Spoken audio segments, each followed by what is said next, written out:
Hello mga ka-trending! Welcome back to ZK Trend. Grabe na talaga ito ang mga bashers ni Bel Mariano, lalong-lalo na nga sa ex.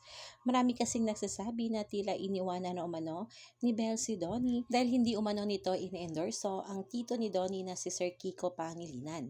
Dahil alam naman natin na noong nakarang eleksyon nga sa tandem ni Lenny Kiko ay magkasama nga sina Donnie at Bel sa pag-iendorso. Kaya naman ay napuno nga ng bash itong ating Bel. Ngunit tahimik lamang itong ating Bel Mariano at ginulat nga ang lahat dahil nag-post nga ito ng video ni Sir Kiko Pangilinan sa kanyang Instagram account.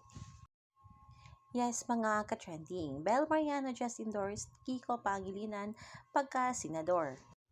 Muli na ngang naninindigan itong ating Bel. At alam naman natin na napakahabang proseso ang pinagdaanan niya rito at napakaraming isinalang-alang. Kaya naman ay marami nga ang naging proud dito kay Bel. Despite sa lahat ay muli nga tumindig si Bel Mariano para nga sa taong bayan. Ayon nga dito sa komento ng ilang bula sa X, Bel Mariano just endorsed Kiko Pangilinan. Thank you for using your reach and influence, Bel, but most especially for being a Filipino who fights for the right leaders. Despite brands, contracts, her voice and stand will be heard. Hashtag Bel Mariano. Ayon pa dito, ang dami kong gustong sabihin pero salamat Bel Mariano for standing despite of. Alam kong napakahabang proseso ang pinagdaanan for this. At napakaraming isinalang-alang. Grabe ka, kaya mahal na mahal kita.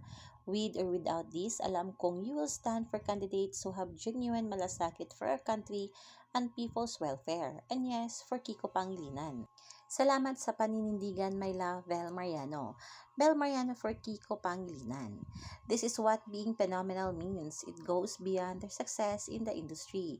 Kasama muli natin ang Don Bel sa laban. Maraming salamat, Donato at Belinda.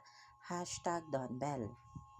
At muling tumindig si Bel Mariano para sa taong bayan.